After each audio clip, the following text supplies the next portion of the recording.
Welcome to the World of Warcraft Raids, Gameplay, Questing, and More panel. Your panelists are Craig Amai, Tom Chilton, Ian Hazakostas, Dave Kosak, Corey Stockton, and Greg Street.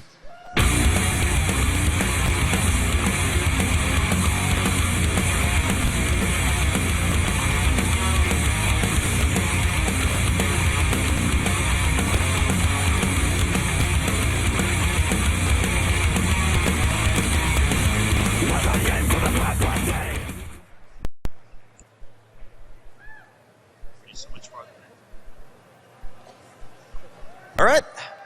Hello, guys. Just jumping right into things.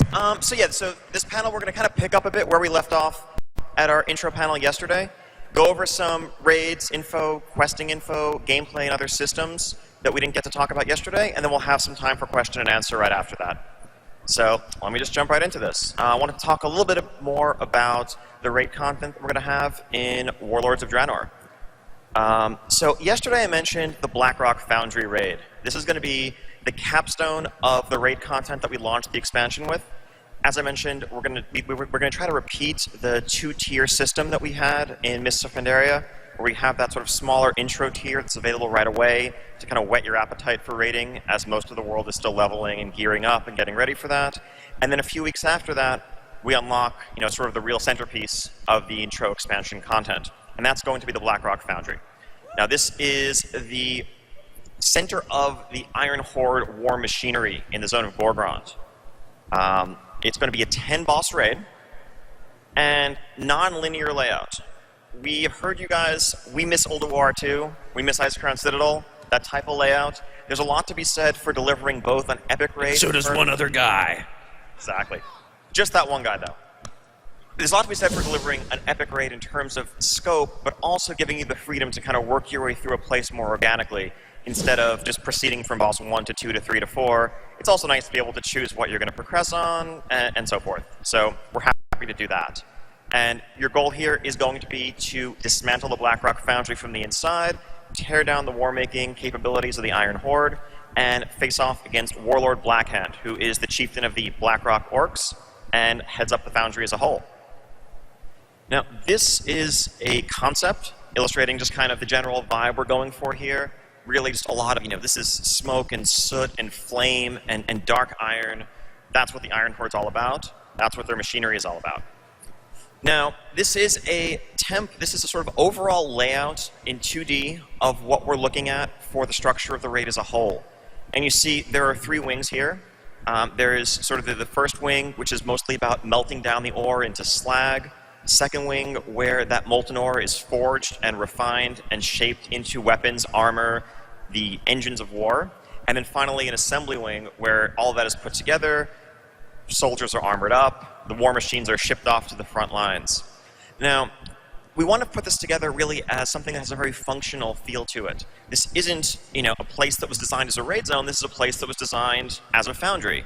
And we want to get back to some of that interconnectedness that you got as you walk through old places like Upper Blackrock Spire or Blackrock Depths, where you can kind of look down and see the other parts of the zone going on around you. So just because you see this 2D layout where everything is spread out in different directions, that's really more just to kind of help us in our conceptualization of the zone. But the thought is 3 separate wings, and then once you've cleared all of these wings, you can access the crucible that you see at the top of this layout, where Blackhand himself awaits.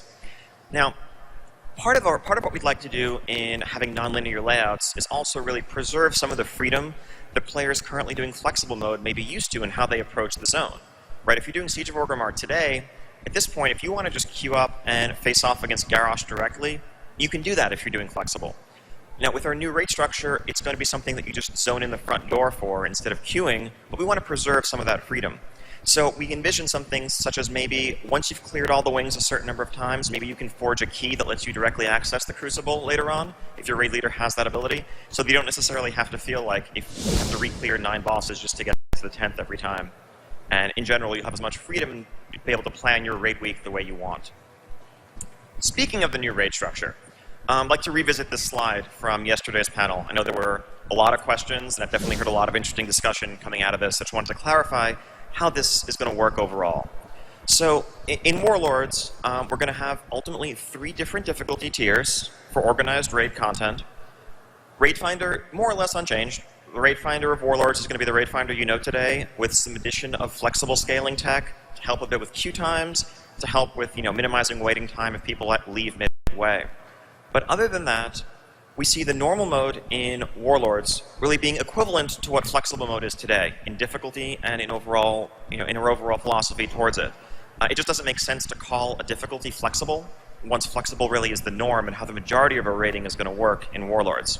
If you are a normal mode guild today, you will find heroic content likely suitable for you in Warlords, except that will now scale from 10 to 25 flexibly. And if you're a heroic guild today, our 20-player mythic content will be for you. Now, about the raid structure, one of the awesome things about this, and one of the things that makes flexible raiding as a style great, is the freedom that it gives you to raid with friends that maybe can't necessarily make all of your raids, people that may log on late for the raid one night, they can hop in, and you can also participate without necessarily feeling a sense of obligation where you're letting 3 people down if something comes up and you can't make it. But what this also means is that all of our raiding, except for Mythic, will be fully cross-server enabled from day 1. That is normal, that is heroic. So when Highmall or when the Blackrock Foundry opens up, if you have, you want to join some real-life friends on another server for their normal mode raid on the weekend after you do heroic with your guild, you can do that, or vice versa. We really want to give the maximum amount of flexibility to be able to play with your friends and experience the content as you choose. I think cross-server Mythic would be a bit messy with things like Realm Firsts, and for the most part, Mythic guilds are grounded to a single server, so we're keeping it that way. Each difficulty has a separate lockout. So you don't have to worry about, oh, I did heroic with my guild on Wednesday, so I can't join my friend's raid on the weekend. It also means there's no more dynamic difficulty switching, because everything is its own lockout, which has some other interesting implications. Right now, you have the UI interaction very frequently, if you're a normal or heroic raider, where you say, let's switch the difficulty to heroic for this boss, then back to normal. Well, when you're doing Mythic raiding, for example, you're just doing it as a standalone raid.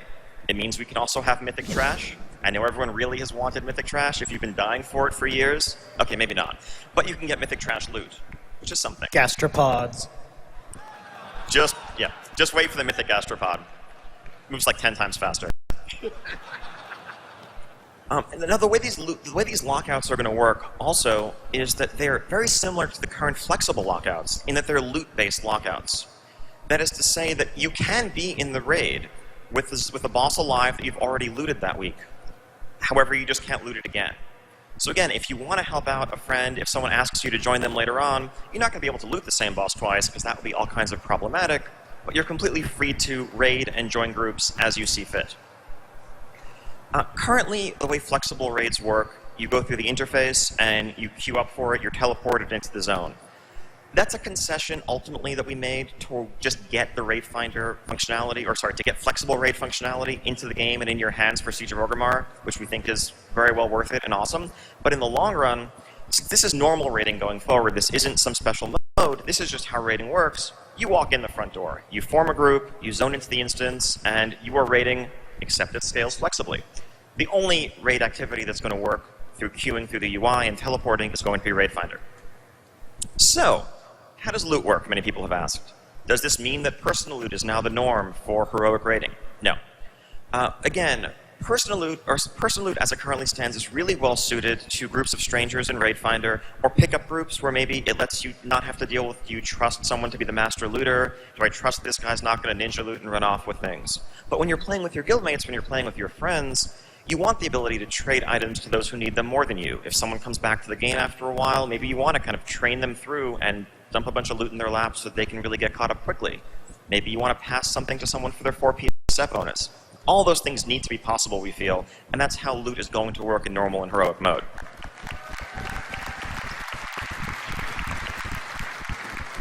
So that raises the question, of course, well, how is the drop going to work? If I have 13 people, do I get 2.6 loots? What is 0.6 of a loot? The answer is actually 0.6 of a loot is 60% chance to get a third loot. So the thought is that this will scale smoothly, where the ratio of loot drops per eligible player remains constant throughout. We really want to avoid and continue to work on avoiding any perception of breakpoints or magic numbers when it comes to making these flexible groups. That's something we've certainly learned and heard from the community as this has played out. We never want you to feel like when your friend asks to join, you say, oh no, that's going to put us over some invisible threshold. We also don't want you to feel like you need to go out and find some random warm body to get over some threshold. In addition to loot, one of the things that we're working on doing is streamlining the way some of our ability targeting and logic work, again, to avoid breakpoints. In many cases today, you have cutoffs where when you bring a 15th player, suddenly 3 people get targeted by some boss's ability instead of 2. Again, we feel like with most abilities, we can probably randomize in a way that avoids the existence of breakpoints. So for example, to use a Siege of Orgrimmar example, Sun Tenderheart in the Fallen Protectors encounter casts Shadow Word Bane. Shadow Word Bane hits two people if you have 10 players, 5 people if you have 25. Today, the second you go from 14 to 15, it starts hitting a third person, which makes many people, I think, somewhat justifiably feel, oh, we should try to avoid having 15. 14 is kind of a magic number. Well, if instead it just hit when you had 14 and had an 80% chance of hitting 3, 20% chance of hitting 2, over the course of the fight as a whole, you're still going to see the same number of debuffs on average, but you're never going to feel like you're hurting yourself by bringing an extra person. Now, there are some mechanics that won't necessarily work for, like prisons on Shav Pride, where it's actually really important to know exactly how many you're going to go out. You don't want to be caught by surprise or have to be random every time. But for the most part, we're going to do everything we can do to avoid the existence of breakpoints when it comes to mechanics, when it comes to loot, and to really make it feel like, okay, you have 17 people online, go raid with 17. You have 12 online, go raid with 12. Just play with your friends, have fun, enjoy the content.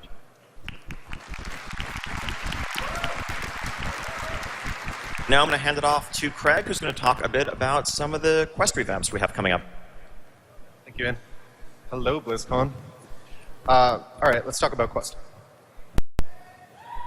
So one of the first things you're going to notice when you step into Draenor is that we're calling out key storylines through icons on our quest tracker and our quest log. Essentially, we want to draw attention to the big quest chains with big characters that lead towards big rewards, so you can make intelligent decisions about what content you want to participate in, what you want to focus on, especially as you reach that kind of end of the zone point where you're considering moving on. While those key storylines are guiding you through zones, you're going to be noticing that a lot of the other quests outside of those chains are more distinctly separated. So you really have the choice of whether you want to participate in additional quests along the way or whether you want to follow just that primary story track. This will have the side effect also of making the world feel a little bit more full and organic. If you go wandering out and find a quest hub, there won't be a magic quest that unlocks it and makes all the quests there start appearing. And it'll give you a lot more control over your experience. The efficient route will still be follow those key storylines, pick up the other quests along the way. But if you've been doing dungeons a fair bit, or again, if you're reaching the end of a zone, you may choose to focus on those key storylines and not be picking up as much of those strictly optional quests. As you go through these zones questing, you'll notice we'll be using a lot more of these side systems, dynamic events and treasures that we first introduced on Timeless Isle. So dynamic events are essentially gameplay challenges with cool rewards behind them and mini-map callouts. So on Timeless Isle, for the most part, they were soloable rare spawns, but as you step into Draenor, you're going to be seeing some more complex versions, some multi-stage events with big culminations, or some wandering raid bosses that encourage lots of players to pile up and overcome a big social challenge. These will be mixed in a lot more during the level up experience. You'll also be seeing them a lot at level 100. So it should make the entire experience feel a little bit more, again, organic. Make it feel like there are opportunities coming up outside just the questing experience. Treasures are essentially our way of encouraging you to explore the world even more than the art already does. We make beautiful worlds, and we want to reward you for peeking in every nook and cranny. So the idea with treasures is when you find that hidden path that leads up the mountain that the quest never took you up, it's very likely there will be something at the top of it that makes it worthwhile to go up there. We also want to, with our treasures, kind of support just little mini stories within the world. So a couple examples you'll see in Frostfire. When you go into one of our ogre towers, you might run into a little bird's nest up on a rafter that just has a sparkling gem in it that you can loot for a cool reward. Or you might run into an Iron Horde caravan that's become entrenched in snow with some Iron Horde troops trying to dig out the wheels. And if you kill them, there's a chest on the back of their caravan that has a cool reward in it. expect these to be very frequent, because as we have that goal of encouraging exploration, we want to make sure that we're doing it effectively all over the world. Another thing you'll be seeing is what you might be used to from the reward scheme for quests is that you'll run into a lot of green items along the way, and then cool blue items at the end of essentially key storyline chains. What you'll be running into now is that there's going to be a lot more opportunity for rewards to spike during your questing experience. So a reward that might be green for one player might actually end up being blue or epic for another player. It'll become less predictable, a little more exciting as you're questing through. We also have a fair number of UI updates that are coming in with Draenor. I want to give you a sneak peek at a few of them. So here you'll notice the special icons next to some of the quests in the quest log. Those are the key storyline icons I was talking about. Above them, you also notice that we're calling out the number of key storylines that exist in a zone in the form of chapters here, 2 out of 6. This will help you actually have a rough gauge of your progress through a zone, so you can make choices about whether you want to finish that zone off versus moving on to another one, depending on how far you're through. The other thing you'll notice here is the quest banks on the map. Those are actually calling out the locations of key storylines that you haven't yet picked up, or that maybe you abandoned along the way. So these will actually dynamically update if you went halfway through a storyline and stopped. They'll show you where you can pick back up on that storyline if you want to. This should make it a lot easier to figure out exactly what you need to do to knock out those zone achievements, finish off a zone without, asking for help from CS or anything. Max level content. I want to talk about this a little bit while we're here too. So we had the philosophy going from Cataclysm into Mists of Pandaria that we wanted to provide you a lot more things to do when you reached max level.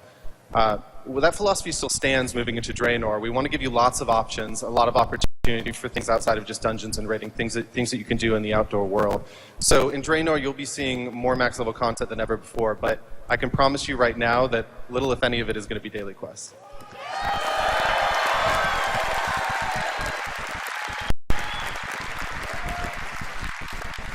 So there's a couple key content structure philosophies we locked in on Mists of Pandaria that we really liked. One of them was the progressive long-term storylines behind the Dominance Offensive and Operation Shield Wall dailies. The chapter-based kind of like leave you off on a cliffhanger, pick it up again in a few days or a week type content to take you through a big story over a longer duration. The other content structure we really liked the success of was the more open-ended structure inherent with Timeless Isle, with the exploration, the deep reward systems, options for how you want to participate your content. We essentially want to marry those two structures and create big zones with lots of opportunity, free-form content that have these long-term progressive storylines that thread through them over the weeks, so you keep having reason to go back and dive into them even deeper. The one other type of max level content you might be seeing a bit more of in Draenor is essentially environmental gameplay in the form of, I guess you would have seen it in our Troves of the Thunder King loot room scenario. What we want to push forward is opportunities to use all those class abilities in the outdoor world that sometimes only apply to PvP or top-end raiding. Opportunities to play out your race and your class to its unique advantages to try and squeeze out extra rewards. So you'll be seeing a little bit more of that at max level too. So that's a good overview of our max level content. Next up, we're going to talk about garrisons. I'm going to go ahead and hand this over to Corey. I'll just going to jump in and reiterate some of the points. Our overall goal with our questing system is we wanted to create a more dynamic world, a more organic experience this time, and really kind of break you out of your patterns that you have while you're questing so that you see more happening around you. And particularly at max level, we experimented a lot in Pandaria, and some of those experiments we think worked out really great. Some of them were the Golden Lotus, but we tried a lot of things, and I think you'll see some of those more successful experiments roll up into the next expansion, because we really want to have a lot to do out in the world while you're exploring this great world of Draenor. Right on. So now we're going to get into some garrisons. Anyone that was here yesterday for our talk, we kind of did an overview of the system, and today we're going to do a little bit of a deeper dive into how some of this stuff works. So when you build your garrison, you get a certain number of buildings that are already there to begin with. These are things that we didn't think they didn't really fit the paradigm of taking this structure and getting to place it anywhere in the garrison, like a mine, for example. A mine kind of has to be placed in a specific spot. The town hall is your main building. That's the building you're going to go to interact with the guys that are running your garrison and send your guys on missions. So that's got a predefined spot, and it upgrades with your garrison as it goes. After you have starting buildings, you'll get the chance to build your first small building.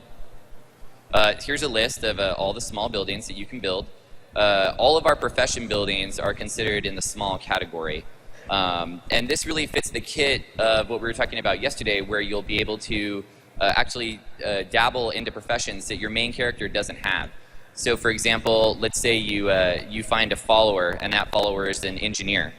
You can now choose to build the engineering works building, assign that follower to that building, and then you can now run missions to get recipes for engineering and build engineering items, but you're actually not even an engineer. You're a blacksmith miner, for example.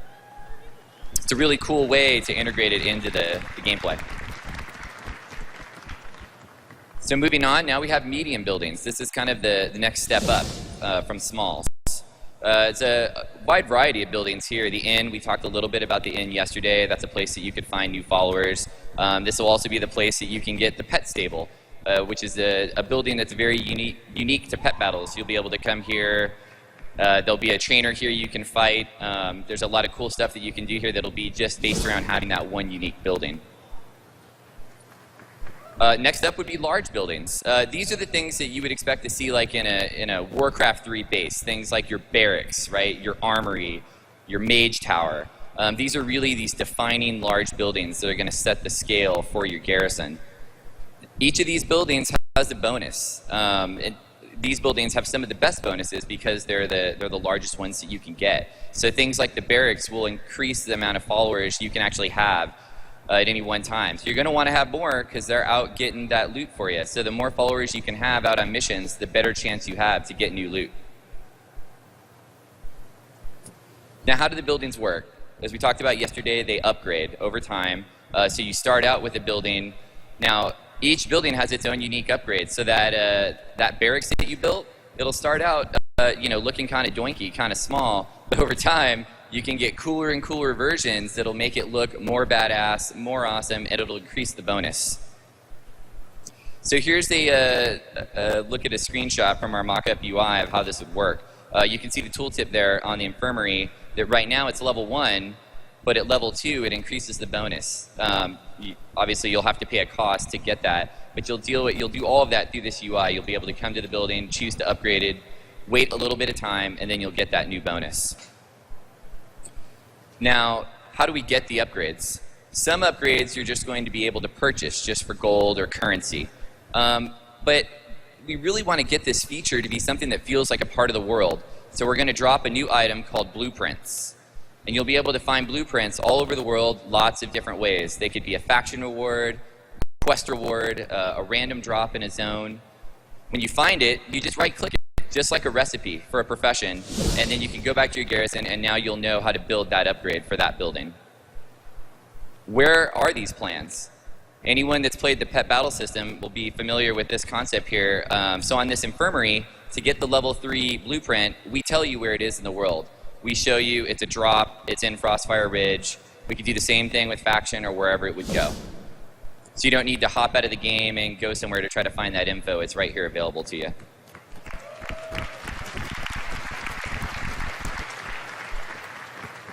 Now, yesterday we talked a little bit about this too, about specializations. This allows you to customize a building once it gets to rank 3.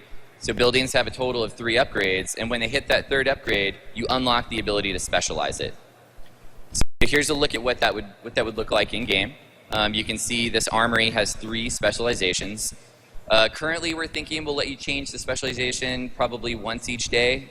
We might put a cost on it to change the specialization. We don't want you swapping it all the time, but we definitely want to give you the option to change it without too much trouble.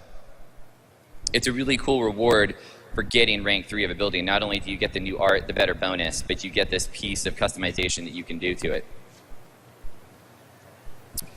Some buildings will let you assign followers to them. The example I gave you guys about the engineer a little earlier, all the profession buildings can have a follower assigned, but you can also assign followers to other places, like the mine, for example. You could find a miner, assign him there, and then he could actually work offline while you're gone and collect ore for you. And then what you could do is you could come back into the garrison, go to that building, and collect that ore from him when you log back in. Here's a look at what that would look like. Here's a mine. You can see we've got an orc there working away, generating a specific amount of ore per hour. But it's not like this is free, right? Because that follower, he's working at this mine, but he could also be out running a mission for you, trying to get loot. And that's where a lot of the gameplay really comes into running your garrison. You're going to have to make decisions about, I have these followers, do I want to have them do things for me in the garrison, trying to learn profession recipes, gathering resources, or do I want to send them out on a mission and have them try to bring back, gear for me? You have to really make those choices. So the garrison itself upgrades as a whole. You have buildings that upgrade, but you're going to need a place to put all those buildings. So your garrison starts small, but as it grows, we'll give you more plots to put things in. So here's a look at how that UI would work. This garrison is currently at tier 2. It can go up to tier 3, and you'll get 3 more building slots, allowing you to get more bonuses, find more followers that you can assign to those buildings. It's really a system. It works like your character, right? Every time you level, you get an opportunity to do more things and do more stuff, and that's really the concept here. We want the garrison to grow with you. Now, how do you get it to actually change from one tier to the next? You have to fill all the plots. So let's say at rank 2, your garrison has 6 plots. Once you get a building in all 6 of those plots, you'll unlock the ability to upgrade the garrison as a whole and move it to the next tier. Those plots come in 3 sizes, and you just have to match up the building size with the plot size, and then you can place that building anywhere you want in that garrison, as long as the plots match up. So here's a look at the garrison map in-game. This is rank 1. So we've got 5 plots here for players to use. This is what you start with. Then you go into rank 2, and you can see we've added a few more plots here. A mage tower's been placed, an infirmary. And finally, here's rank 3. And everything's unlocked in this garrison. There's still a few empty spots for players to fill here, but you can really get the vibe of how big it grows with you. So you've got followers, you've got buildings. What do you do with them? You need to send them on missions. So let's talk a little bit about how that would work. Missions can be a number of different activities. Here's an example of a few, how it would work in game. You can send them on a quest. You can do a scenario. You could obviously run a dungeon, and even you can run raids. Raids we're thinking are going to take multiple days to run, but it's really that cool, epic feeling that these followers you find can do awesome, cool things. They're not just hanging out. You can send them out to actually fight for you. The difference between all these activities is they take a different number of followers. So a quest you can run with a single follower, whereas a dungeon you would have to combine 5 followers together and send them off. So how do you assign them? Here's a look at that UI. So your followers are listed out here on the left. On the right, you've got a list of missions. In this case, they're dungeon missions. And you just drag followers into those slots. You can see those lists of icons down there on the right side. Those are basically traits for the mission. And what you want to do is try to match those traits up with the abilities on your follower to get a bonus. So let's say there's a mission where you've got to kill orcs. There's an ability on followers called Orc Bane. You want to try to match those 2 together, and then you'll get a bonus on that mission, and you'll do better at it. So next up, you select the mission here. We show you the difficulty of the mission. So as you're dragging the followers into the UI, it's going to dynamically change and try to give you a little bit of help and know this is something you can do probably pretty easily. This mission, you might have a chance to fail at it, so you really want to decide, do I want to send those guys on it or not? And of course, when you're done, you send them off and wait for them to bring back your sweet loot. So that's a little bit of some more details on how garrisons will work. I'm going to hand it off to Greg, and he's going to talk to you about some of the system stuff coming up. I was going to elaborate a little bit, because one of the things that I think is important to call out is that even though you're using that UI to assign your follower that has mining into the mine is an actual physical place in your garrison. So when you go there and you go inside the mine, you'll actually see your follower hard at work. Maybe you can whip him a little bit or whatever it is you want to do. If he's a lazy peon, but maybe sleep or something like that. So you can go in there and you'll even be able to get some mining nodes yourself, and even that mine upgrades over time. the mine is able to get bigger, so you're able to get access to more nodes, stuff like that. All right. So I want to talk a little bit about